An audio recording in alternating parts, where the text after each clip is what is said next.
Hello guys, good morning.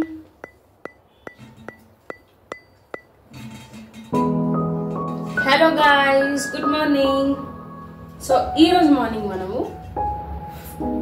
fish curry cheyabothunnamu.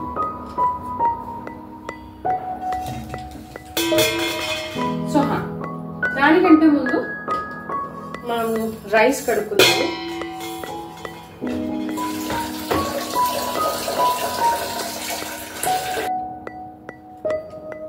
Hello guys, good morning. So ee roju in a normal routine day vlog with something special, that is fish curry. So మధ్యాహ్నానికి morning బయట తినేసాము, మధ్యాహ్నానికి బియ్యం కడుక్కుంటున్నాము.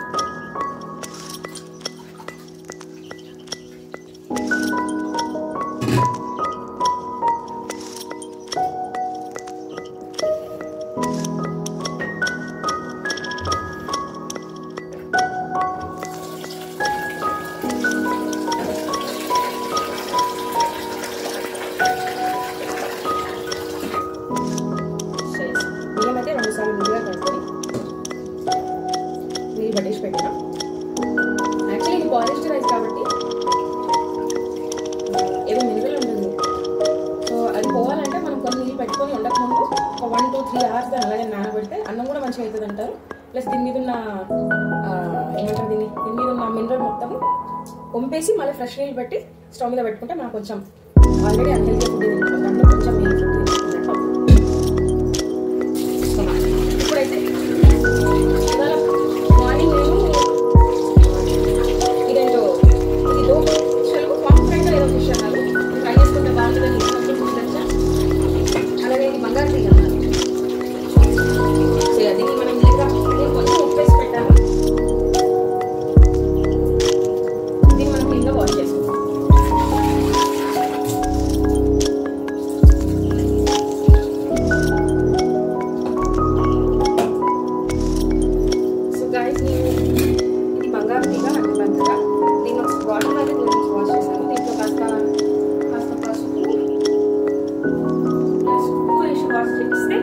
కొంచెం మంచిది అంటారు కదా, so కొంచెం పసుపు వేసుకుందాం మనం.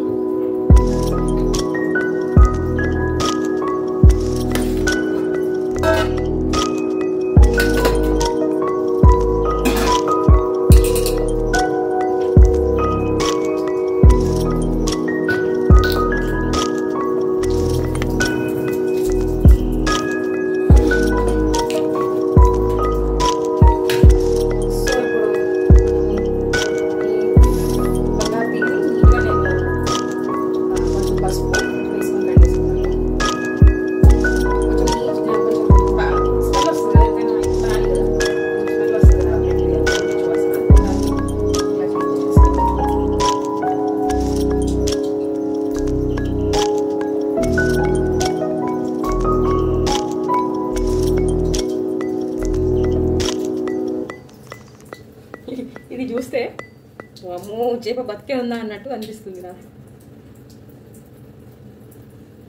బాగుంది కదా. సో ఎంతైనా దీన్ని మనం తింటున్నాం కాబట్టి దాన్ని ఎక్కువ చేప చూసి బాధపడితే మధ్య కాదు.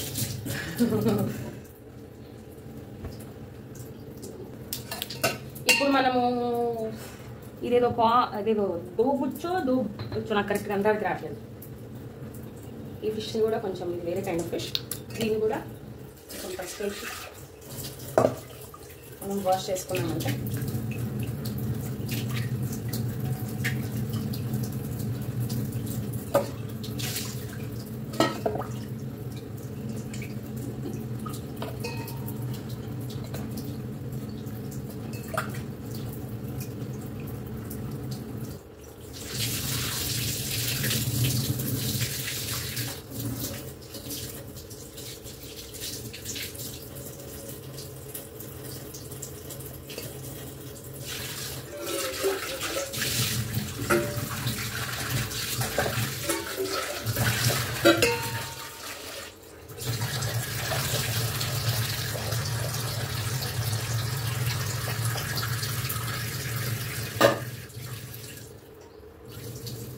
ఈ నల్ల యాక్చువల్లీ కొంచెం లూజ్ అయింది. దీన్ని మా మమ్మీ దీన్ని చేపించిందని దీన్ని చేయలేదు.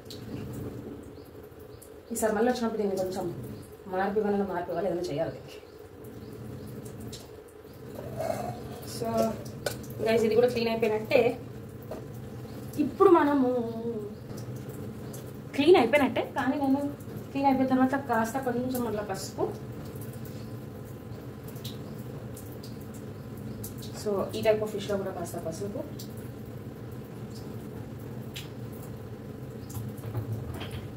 కాస్త ఉప్పు, మళ్ళీ ఎలాగో కర్రీలో వేస్తాను, కాస్త ఉప్పు కొంచెం అలా చల్లేసి దీన్ని మిక్స్ చేసుకుంటే కొంచెం పడుతుందేమో అని అనుకుంటున్నాం.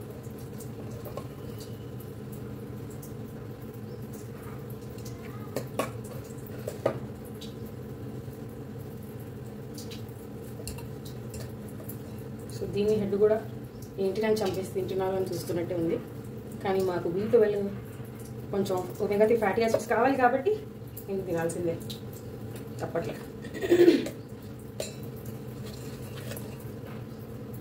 దీన్ని కూడా అలా కలిపేస్తున్నాను.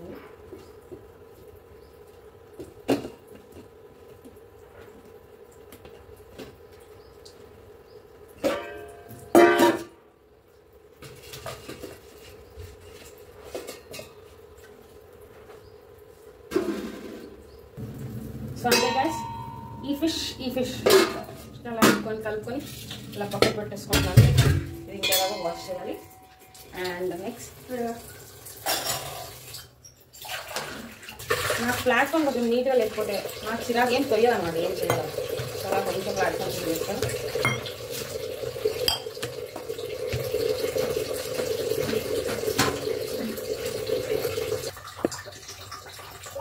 సో గైస్ ఇది అన్నమాట సంగతి. ఇది ఒక కైండ్ ఆఫ్ ఫిష్ అండ్ ఇది ఒక కైండ్ ఆఫ్ ఫిష్.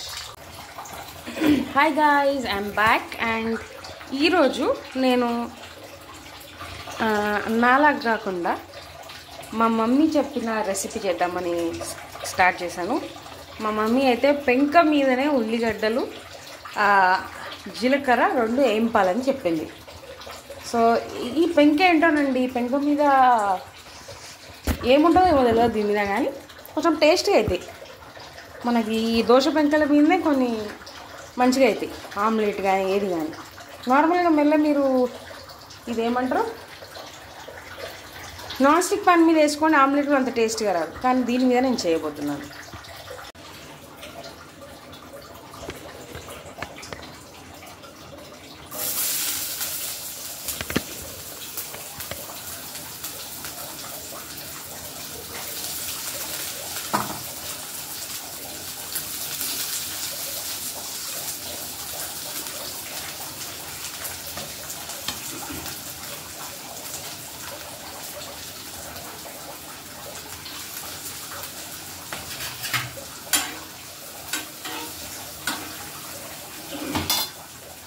సో దీని మీద ఇప్పుడు కొంచెం జీలకర్ర కూడా వేసుకుందాము.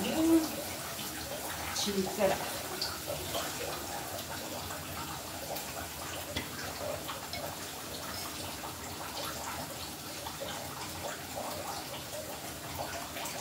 సో కొంచెం గ్రేవీగానే చేసుకుంటాం కాబట్టి ఇది ఫిష్ కర్రీ అనుకున్నాను, కానీ ఇది ఫిష్ పులుసు అంట.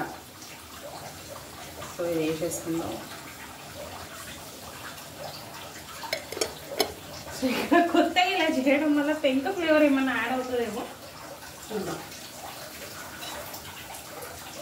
నేను అప్పుడు అనేదాన్ని మా మమ్మీలో, ఊరికే అన్ని పనులు పెడతావు, పెంక మీద అవసరమా, ఏదో చిన్న గిన్నె తీసుకొని దాన్ని చేస్తే అయిపోతుంది కదా అని చెప్పి నేను అట్లా చేసి అట్లా ట్రై కూడా చేశాను. కానీ లాస్ట్కి మా మమ్మీ చేసిందే బాగుంది. సో తనని బ్లైండ్గా మా మమ్మీ చెప్పింది ఫాలో అయిపోతుందని కాస్త ఇది కొంచెం పచ్చిదనం పోయేదాకా వేయింపమని చెప్పింది. ఇది అయ్యాక ఇక్కడ అన్నము నా కోసం ఎప్పుడు వంపుతావా అని చెప్పేసి ఎదురు చూస్తుంది. అందుకని నీళ్ళు చేస్తున్నా. వంపకుండా అయి కూర్చున్నావు కదా, ఏం చేయాలి.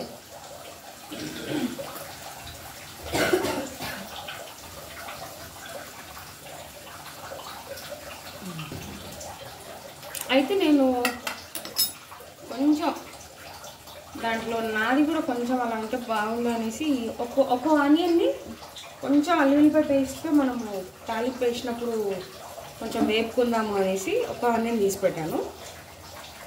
ఇంకా మన ఒరిజినల్ భాషలోకి వచ్చేద్దాం. ఎందుకు ఇవి పెట్టాను సరే, ఇది అయిపోయాక తీసి పెట్టిన తర్వాత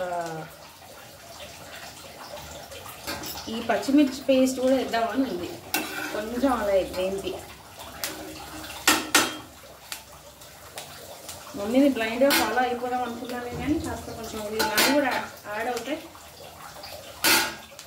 కొంచెం ఫ్లేవర్ వస్తుంది అనేసి. ఈ గ్రేవీ కూడా నాకు ఇష్టం. ఫిష్ని మామూలుగా ఎప్పుడు ఎర్ర పులుసులు, ఎర్రగా నెల్లూరు పులుసు, ఆ పులుసు ఈ పులుసు అని చూసినా కానీ కొంచెం ఎల్లో గ్రేవీ కూడా కొంచెం నార్త్ సైడ్ చేసుకుంటారు. అది కూడా మంచిగా అనిపిస్తుంది నాకు. ఆ గ్రేవీ కలర్ చూస్తుంటేనే ఎన్ని టెంప్టింగ్ ఉంటుంది.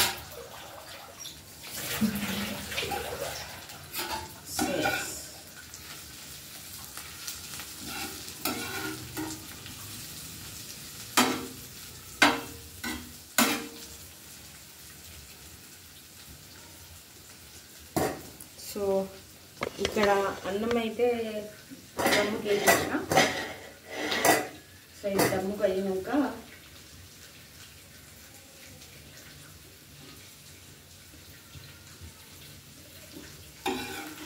ఇది అయ్యేసరికి మనం కాస్త స్టాప్.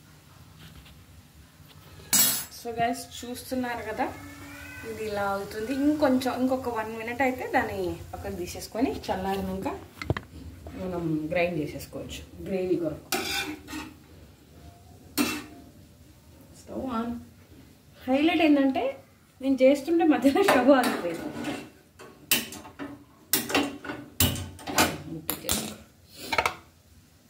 ఇట్రా అమ్మా, వాటి ఎవరో పిలిచినట్టు వెళ్ళిపోతున్నావు. ఇట్రా నా దగ్గర.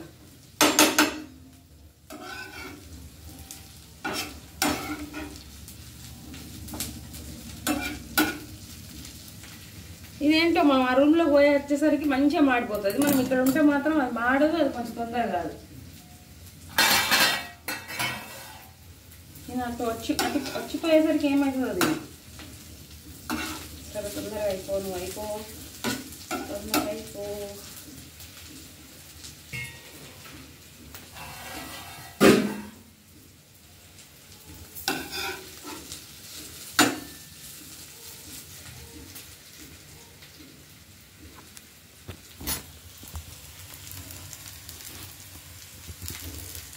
ఇది పరిస్థితి అన్నమాట.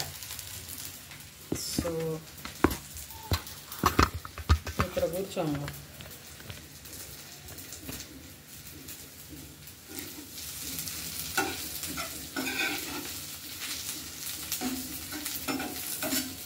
ఓకే, సరే ఇంకా తీసేసుకుంటున్నానండి. ఇది ఎలాగో మనం కొంచెం నూనెలో కూడా వేయించేస్తాం కాబట్టి అప్పుడు కూడా కొంచెం అడిపోయే అవకాశం ఉంటుంది. కొంచెం పచ్చిగా కప్పు పూర్తిగా వెళ్ళిపోతుంది.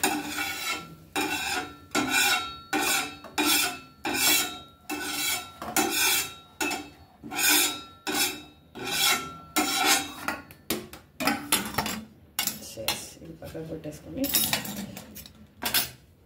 ఈ అన్నం అయితే మాది ఇది ఒకటే పెద్ద బర్నర్ కదా, దీని మీద ఇప్పుడు ఏం చేయాలి. తొందరగా అయిపోవమ్మా.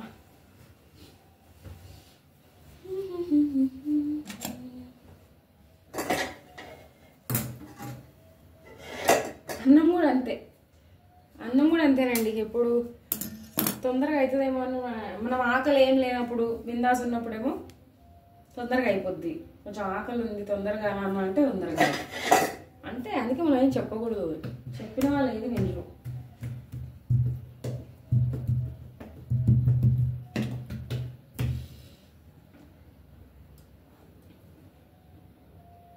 సో మనము తాలింపు వేసేటప్పటి నుంచి మళ్ళీ మీకు చూపిస్తాను.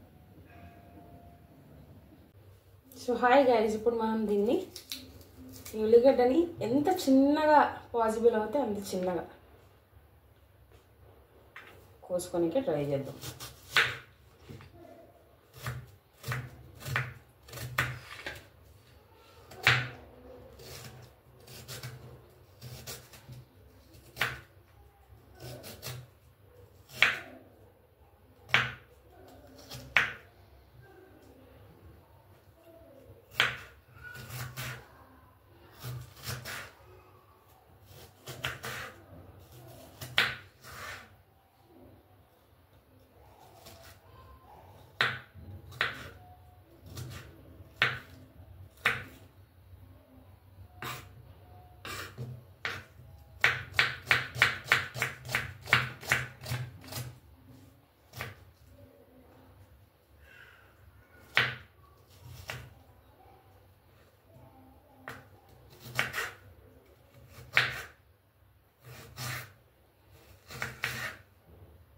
యాక్చువల్లీ నాకు ఎన్ని కత్తులు తెచ్చినా ఏ కత్తి మంచిగా షార్ప్గా అనిపించట్లేదండి. ఇది కూడా దీనికి ఇలా ఉంది. ఇలా ప్లెయిన్ ఉంటే మరి మంచి ఈజీ కట్ అవుతుందా, ఇలా ఉంటే కట్ అవుతుందా మీరు ఏమన్నా సజెస్ట్ చేసి చేయండి. అమ్మా నిజంగా స్టవ్ ఆన్ చేసుకొని నేను ఈ కడాయి వాడదాం అనుకుంటున్నాను. ఎందుకో కడాయిలోనే టేస్ట్గా వస్తాయని అనిపిస్తుంది ఆ స్టీల్ డిష్ల కంటే ఎక్కువ.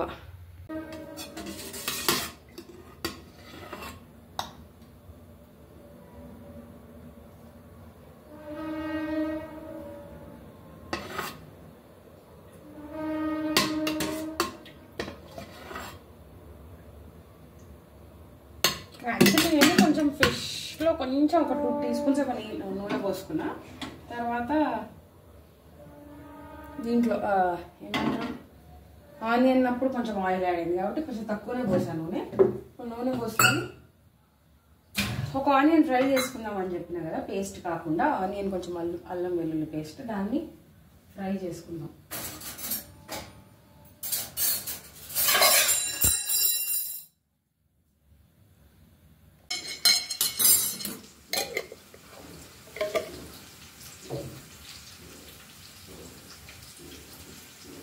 సో ఆనియన్ చేసుకున్నాను. ఆనియన్ చేసుకొని కొంచెం లైట్ బ్రౌన్ అయ్యేదాకా మనం వేడి చేసుకుందాం.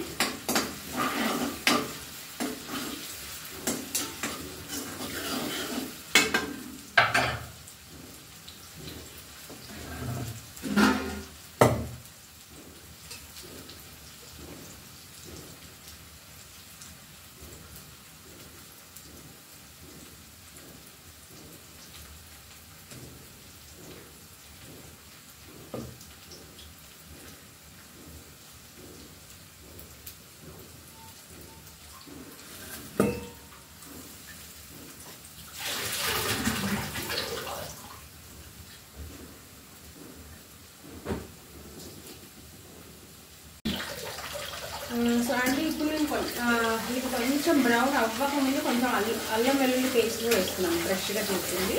అది వేసుకొని కలుపుకుంటున్నాను. ఇది కలుపుకుంటుంటే సో ఇలా అయిందనమాట.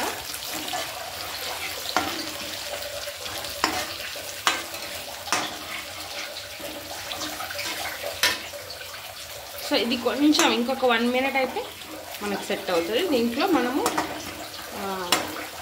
చేసి పెట్టుకున్న ఇది ఉంది కదా, ఇది ఆనియన్ పేస్ట్, ఈ పేస్ట్ వేసేసుకుందాం. ఆనియన్ గ్రేవీ ఇదైతే నాకు బాగానే ఫ్రై అయింది అనిపిస్తుంది. ఇప్పుడు కొంచెం ఆనియన్ పేస్ట్ కొంచెం మొత్తం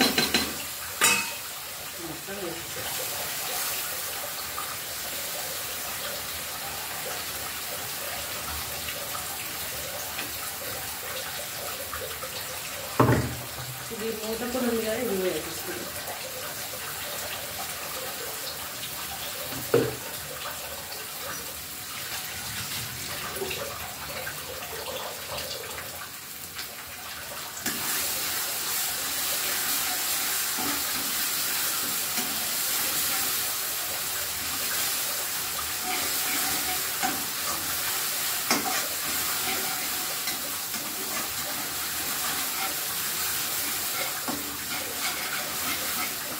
సో ఇది వేసేసుకొని కలిపేసిన కదా, ఇది లాస్ట్కి కొన్ని వాటర్ వేసుకొని కొంచెం ఇది కూడా పోస్తున్నాము. కానీ ఇంతకంటే ముందు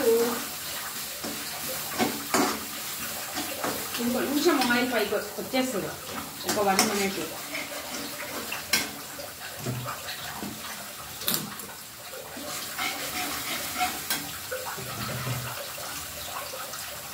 స్మెల్ మంచిగా వస్తుంది.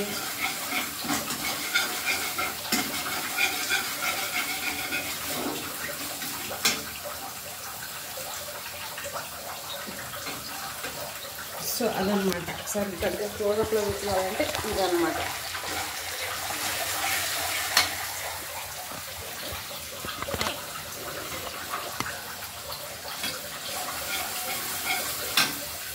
నేను ఇదంతా చేస్తూ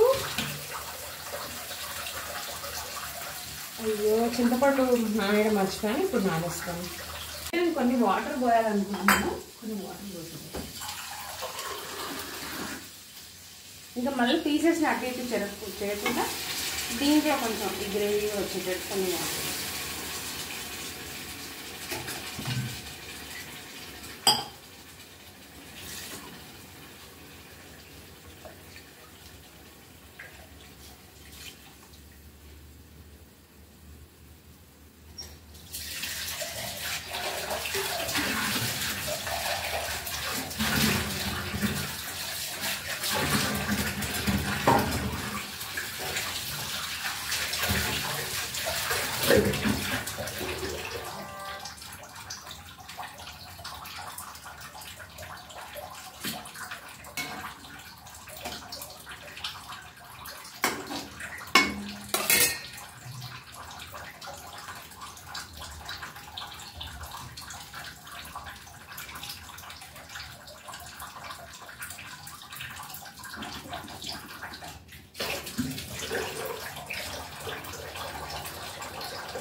నేనైతే చింతపండు రసం పోసేసి కలిపేసిన. మా ఇంట్లో ఏంటంటే కారపొడిలోనే కొంచెం ధనియాల పొడి ఇంకేమేమో కలుపుతుంది మమ్మీ, సో ఆ పొడి వేసుకుంటే అయిపోతుంది. అది వేసేసి దీన్ని ఎక్కువ కదిలేయకుండా 20 minutes కాకుండా ఒక 30 minutes, 30 to 35 minutes ఇంకా దాన్ని అలా వదిలేయడమే.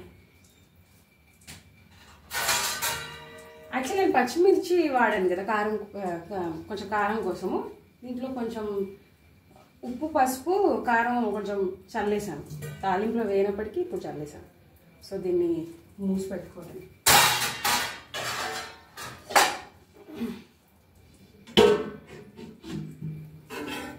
సో ఇదండి. సో ఇది మొత్తం అయిపోయినాక ఎలా అవుతుందో మనం చూద్దాం. సో గైస్ ఒక 30-35 minutes తర్వాత ఇది కర్రీ.